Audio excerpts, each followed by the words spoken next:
Hey guys, welcome back to the next video. This time I have got a 27-inch 4K quantum dot 160 Hz 0.5 millisecond response gaming monitor from MSI. Big thank you to them. Let's get directly into the video.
Okay, so this is a 27-inch 4K gaming monitor from MSI. Now, it is IPS display.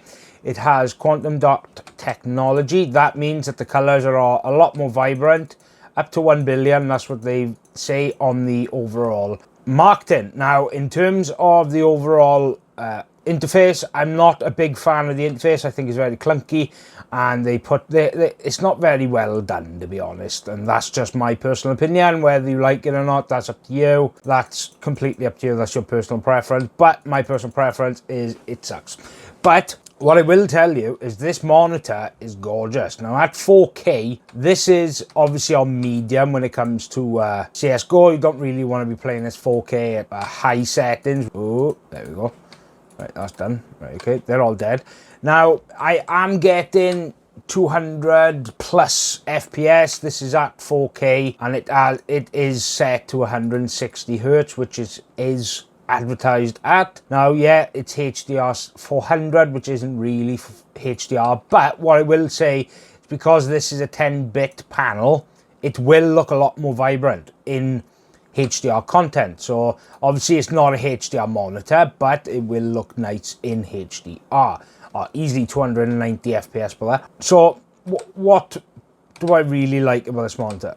To be honest, the interface is clunky. I do like the overall panel. It's a nice panel. I wish they had added speakers. For some reason, all monitor brands do not like adding speakers for some reason, especially if you're spending £400 on a gaming monitor, and they don't even add speakers to it. Now, I think for that kind of money, you should have onboard speakers, at least 5 watt each side. That at least would be good for the money. But a lot of brands these days are going without onboard speakers. I don't know why.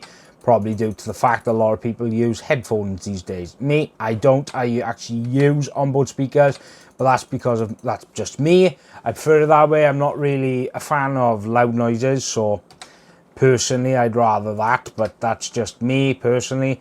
Whether you're into speakers or not, that's up to you. But what I will say is, if you're going to get this 4K, then of course it will definitely look absolutely stunning. It's got a very good IPS display panel on it, and I think it looks absolutely stunning. So let's try a different game.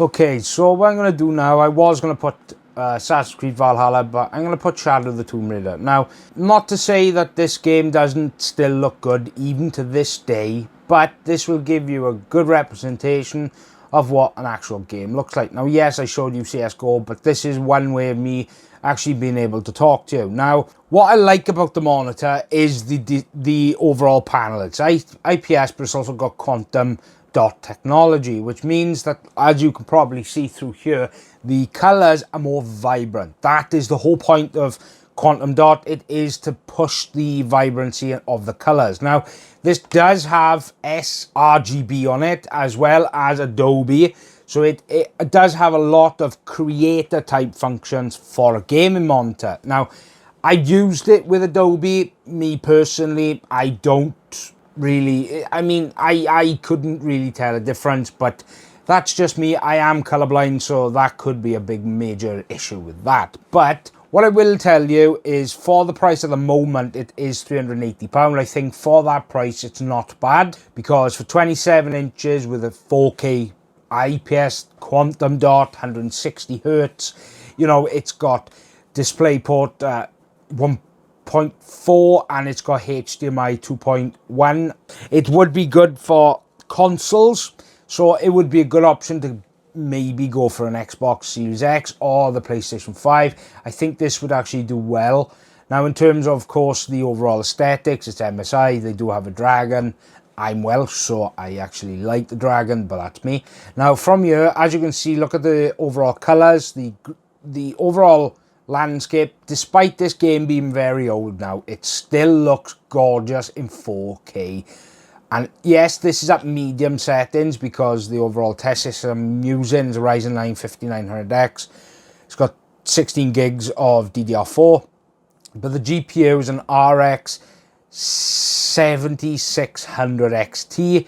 It's got a lot of VRAM, but it's not exactly for 4K. It's primarily for 1440.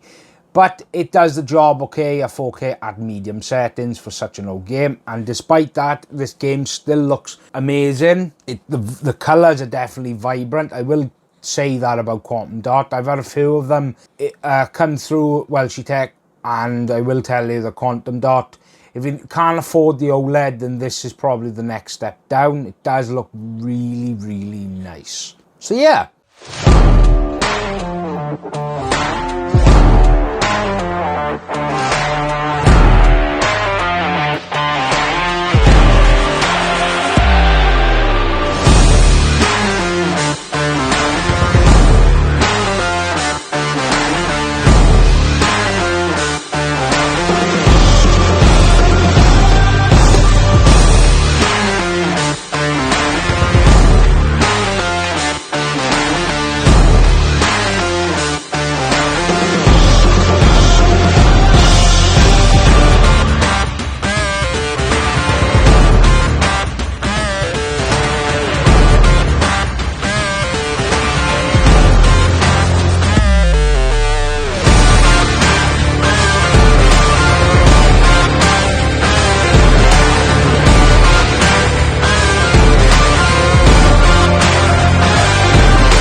Okay then guys, what did you think? Now, what I'm going to tell you is two things that I don't like. I don't like that it doesn't have onboard speakers. Yes, I always mention speakers, but look, you have to see it from my point of view. If I'm looking out for you guys, if you are spending £300, £500 for a monitor that doesn't have onboard speakers, where, you know, at the end of the day, I'm sorry, but I'm just trying to be the advocate for you guys. At the end of the day, if you were spending a lot of money on a gaming monitor, surely it should come with every single feature, which I think it should. Now, whether you agree or not, that's completely up to you. I like the overall IPS display. Very good quality IPS display. It's got Adobe, it's got Premium FreeSync. It's got all the ports you need. Yes, it is compatible with the PlayStation 5 as well as an Xbox Series X. So make sure that obviously you guys go asking. Please watch this part of the video. 160 Hz, it's 4K, 16:9, which is a very good aspect ratio. It's basically the standard these days. And I think the overall colors, now of course it's got quantum dot technology. It is also 10-bit instead of 8. So the colors and the screen does look a lot better, especially 4K. The panel isn't as big, so the pixels aren't as wide out in the screen. If you had a bigger screen, then it wouldn't look as crisp. Now, like I said, I don't like the interface. I think it's rather muddled up. I don't like it at all. I think that personally there's better monitors with better interfaces, but then this isn't the worst interface I've ever had. So look, all I'm going to say is at this present moment on Amazon it's £380. For that price, £380, it's a good price. But when it's £450 plus, don't buy it. I'm sorry, but that's my personal opinion. I think you get the better value if it's a sub £400, but it's not always sub £400. In the last 2 weeks I've had the monitor, the price has gone from $469 down to $380. So there's going to be fluctuations. If you can get it sub £400, I'd say buy it, but otherwise don't. But if you want to buy it, that's completely up to you. I'm not going to tell you yes, buy it, or basically don't buy it, which I just did, but still. What I'm just saying is, if you want to get a better value, wait for the price to come down. Other than that, I think the monitor's got some good features. It's got Premium FreeSync. It's 4K, 27 inches. Yeah, I personally prefer bigger monitors, but that's me. But other than that, it's a good monitor. But remember, if you can get it sub £400, buy it. But if you wish to buy it or not, that's up to you. So, yeah. Look, I got loads of stuff coming. I got a thermal camera here that does output like it shows you. I'm going to be incorporating into my CPU cooler reviews, show you where the overall heat is generating up a CPU cooler while it's under load. So that's going to be something interesting. And then, of course, I've got it then if you guys need, or if I do any other more troubleshooting type videos, at least if I need to actually show the output or the heat output of something, I can show you. I got loads of stuff here. I've got another monitor from AOC, which is a 45-inch ultra-wide OLED gaming monitor. It came in a crate. Yes. I almost broke my back trying to get it in the house. Yes. I've got more air coolers, more AIOs. I got fans, I've got everything. I got coolers, I got loads of stuff coming, even the NAS. So make sure you subscribe. And this is Rich for Welsh Tech. Goodbye.